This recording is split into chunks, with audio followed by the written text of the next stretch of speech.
பிரியமானவர்களே, இயேசு கிறிஸ்துவின் நாமத்தில் நான் உங்களை வாழ்த்துகிறேன். ஆண்டவர் இயேசு கிறிஸ்து உங்க மேல அன்பும் அக்கறையும் உள்ள தேவன். முக்கியமாய் உங்களை பாதுகாப்பதில் அதிக கவனமுள்ள ஒரு தேவன். ஏனென்றால் இந்த கடைசி காலத்துல நமக்கு பாதுகாப்பு தான் ரொம்ப அவசியமாய் இருக்கிறது. பொல்லாத சாத்தான் பலவிதமாக கிரியை செய்து நமக்கு பாதிப்பை உண்டாக்க பல காரியத்தை செய்கிறான். குடும்பத்துக்குள்ளே, வேலையில, பிசினஸ்ல, ஊழியத்துல, நம்முடைய சரீரத்தை இப்படி எல்லா விதத்திலும் பாதிப்புக்குள்ளாக்கி வேதனைப்படுத்த கிரியை செய்கிறான். அதிலும் இந்த காலத்துல மந்திரவாதம் ரொம்ப பெருகிவிட்டது. பில்லி சுனி செய்வது, மந்திரவாதம் செய்வது, உறவினர்களை நம்ப முடியல, நண்பர்களே நம்ப முடியல, கூட இருக்கிறவங்களே நம்ப முடியல. பொறாமையினால அவர்களே பில்லி சுனிய மந்திரவாதம் செய்து விடுகிற பல சம்பவங்களை என் ஊழிய பாதையிலே நான் பார்க்கிறேன். இந்த மாதிரி பாதிப்போடு நீங்க கலங்கி கொண்டிருக்கிறீங்களா? பயம், கலக்கம், ஏதோ ஒரு ஆவி, ஏதோ ஒரு தடைகள், ஏதோ ஒரு பிசாசின் கிரியன்னு சொல்லி ஒன்றும் பயப்படாதுங்க. ஆண்டவர் வாக்கு கொடுக்கிறார். எண்ணாகமும் 23:23 மனசுல பதித்து கொள்ளுங்க. வசனம் சொல்லுகிறது, யாக்கோபுக்கு விரோதமான மந்திரவாதம் இல்லை, இஸ்ரவேலுக்கு விரோதமான குறி சொல்லுதலும் இல்லை.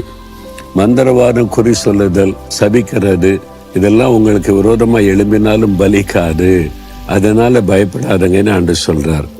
மந்திரவாதம் இருக்கிறது, குறி சொல்றது, சபிக்கிறதெல்லாம் இருக்குது, அது பாதிப்பெல்லாம் இருக்கிறது. ஆனா நீங்க யாக்கோபா இஸ்ரவேலா இருந்தா உங்களை பாதிக்காது என்பதாக.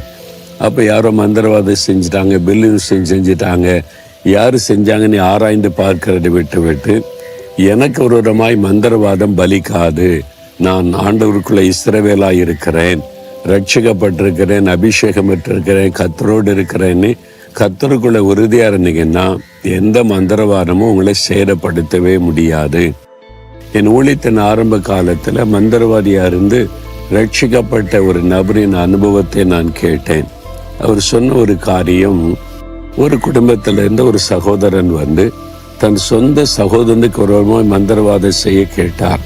அவர் ஒரு கிறிஸ்தவர். பார்த்தீங்களா, கிறிஸ்தவங்க கூட மந்திரவாதம் செய்ய போறாங்க.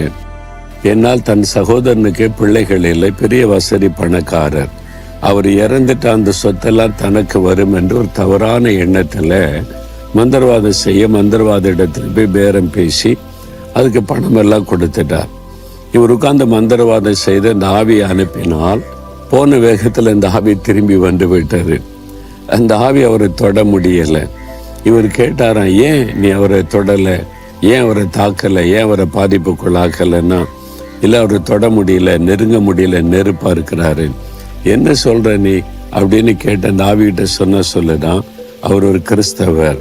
இவர் சொன்னார், எத்தனை கிறிஸ்தவங்களுக்கு விரோதமா நான் மந்திரவாதம் பண்ணி இருக்கிறேன், எத்தனை கிறிஸ்தவ குடும்பங்களை நான் பாதிப்புக்குள்ளாக்கி இருக்கிறேன், இதெல்லாம் என்கிட்ட சொல்லாதுன்னு சொன்னான். அந்த ஆவி சொல்லிச்சான், இவன் உண்மையான கிறிஸ்தவன் அப்படின்னு சொல்லி. அப்பதான் அவருக்கு தெரியுமா, உண்மையான கிறிஸ்தவங்களும் இருக்காங்க, பொய்யான கிறிஸ்தவங்களும் இருக்கிறாங்க. உண்மையான கிறிஸ்தவங்களே மந்திரவாதம் பாதிக்காது என்பது அப்பதான் தெரியும்னு சொல்லி, இது அறியணுமேன்னு சொல்லி இவர் போய் அந்த மனிதரை சந்தித்து அவருடைய அனுபவத்தை எல்லாம் கேட்ட போதுதான் அவர் ரட்சிக்கப்பட்டு பரிசுத்தாவினால் நிரப்பப்பட்டு தினம் வேத வாசித்து ஜெபித்து கர்த்தருக்குள்ள உறுதியாய் இருப்பதை அறிந்து கொண்டாராம். அது நிமித்தமாக இவர் இயேசுவை ஏற்றுக்கொண்டார். இப்படி ஒரு ஆண்டவர் இருக்கிறார், இதுவரைக்கும் நான் தெரியாமல் இருந்தேன் என்பதாக. பிரியமானவர்களே, நீங்க ஆண்டவருக்குள்ள உங்களை ஒப்பு கொடுத்து, குடும்பத்தை ஒப்பு கொடுத்து, நீங்க இஸ்ரவேலாக, யாக்கோபாக, தேவனுக்கு பிரியமா நடந்து கொண்டீங்கன்னா 1000 மந்திரவாதி ஒன்று சேர்ந்த மந்திரவாதம் செய்தாலும் உங்களை பாதிக்காது, உங்களை தொடாது. இதை விசுவாசிங்க. அதுதான் வேதம் சொல்லுகிறாரு. அப்ப நான் ஆண்டவருக்கு பிரியமா மாறணும், கர்த்தருக்குள்ள பலனடைன்னு விரும்புங்க. யார் மந்திரவாதம் பண்ணா, யாரு செஞ்சாங்கன்னு ஆராய்ச்சி எல்லாம் பண்ணாதங்க. ஏன் என்ன இது பாதிக்கிறதுன்னு மட்டும் சோதித்து பார்த்து உங்களை ஒப்பு கொடுங்க. இன்னைக்கு ஒப்பு கொடுக்குறீங்களா? ஆண்டவரே, பிசாசுக்குரிய ஏதாவது உங்கள்கிட்ட இருந்தா மந்திரவாதம் பலிக்கும், உங்களை தாக்கிறோம். பாவமான காரியம், பிசாசு கடுத்த காரியம், இது மாதிரி வசனத்துக்கு புறம்பான காரியம் இருந்தா இன்னைக்கு ஒப்பு கொடுங்க. ஆண்டவரே, நான் ஒரு இஸ்ரவேலாக, யாக்கோபாக, உம்முடைய மகனாக, மகளாக உமக்குள்ளே பலனடைந்து வாழ ஒப்பு கொடுக்கிறேன். எனக்கு விரோதமான மந்திரவாதமும் இல்லை, குறி சொல்லுதலும் இல்லை, எல்லா மந்திரவாத பில்லிஷோனி வல்லமைகளும் இயேசு கிறிஸ்துவின் நாமத்தில் அழிந்து போகட்டும். ஆமேன், ஆமேன்.